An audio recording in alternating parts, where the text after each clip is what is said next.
2017 में मलेशिया के कुआलालंपुर में दो महिलाओं ने एक शख्स पर नर्व एजेंट से हमला कर दिया। इस हमले में एक शख्स की मौत हो गई। ये शख्स कोई और नहीं बल्कि उत्तर कोरिया के शासक किम जोंग उन का चचेरा भाई किम जोंग नम था। इस हत्या के बाद हड़कंप मच गया और इस मर्डर के बाद उत्तर कोरिया में हुई तमाम कथित राजनीतिक हत्याओं की यादें ताजा हो गई। सवाल उठने लगे कि क्या उत्तर कोरिया में किम जोंग उन के खिलाफ जाने का मतलब मौत है। किम जोंग उन की जिंदगी कभी खुली किताब नहीं रही।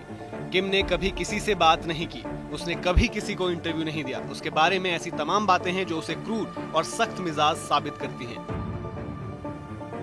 किम जोंग उन पर बार बार तानाशाही के आरोप लगे।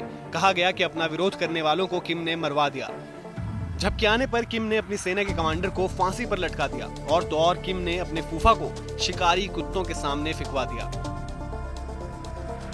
लेकिन उसके उलट तमाम रिपोर्ट्स में दावा है कि किम जोंग उन वैसा सख्त नहीं जैसा उससे बार बार तमाम मीडिया रिपोर्ट्स में दिखाया गया। पिछले साल वॉशिंगटन पोस्ट में किम जोंग उन पर लिखी एक किताब का जिक्र सामने आया। किताब के कुछ अंश अखबार ने प्रकाशित किए जिसमें किम जोंग उन को क्रूर और तानाशाह बताया गया। किताब के हवाले से इस लेख में कहा गया कि किम जोंग उन की परवरिश जिस माहौल में हुई उसने उसे अमानवीय बना दिया और बाद में किम जोंग उन को एक क्रूर शासक के तौर पर स्थापित किया। किताब में दावा किया गया कि किम का बचपन शाही महल में बीता और उसे बचपन से ही हथियारों का शौक था। इस लेख में कहा गया कि किम जोंग उन बचपन से ही जिद्दी था।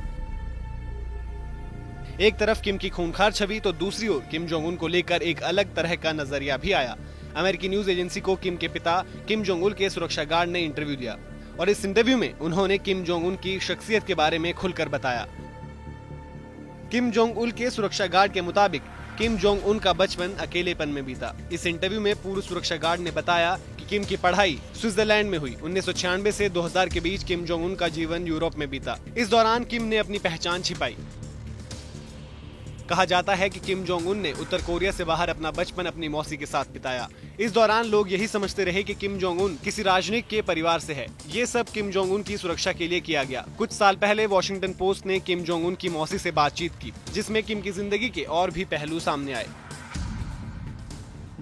मसलन किम बास्केटबॉल का शौकीन है और किम को एनिमेशन फिल्में देखना पसंद है। इस इंटरव्यू में ये भी पता चला कि कम ही उम्र में किम जोंग उन ने म्यूजिक इंस्ट्रूमेंट बजाना सीख लिया था। ये किम जोंग उन की जिंदगी का एक ऐसा पहलू था जिसके बारे में पक्के तौर पर कुछ भी दर्ज नहीं है।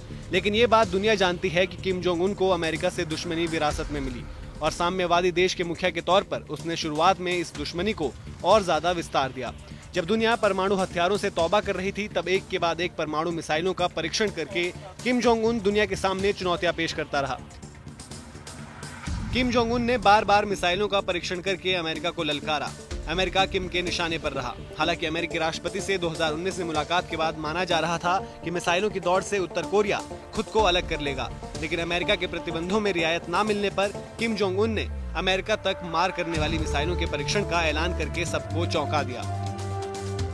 उत्तर कोरिया अब तक 6 परमाणु परीक्षण कर चुका है और उसके पास हिरोशिमा धमाके से भी 16 गुना बड़े हमले की क्षमता है। मिसाइलों और बम की इस होड़ को किम जोंग उन की सनक का नतीजा माना जाता है। लेकिन एक सच ये भी है कि जितने आर्थिक प्रतिबंध हाल के सालों में उत्तर कोरिया ने झेले हैं उतनी सख्त पाबंदी आज तक किसी मुल्क ने नहीं झेली और शायद इन्हीं आर्थिक प्रतिबंधों ने उत्तर कोरिया के शासक को और ज्यादा जिद्दी बना दिया।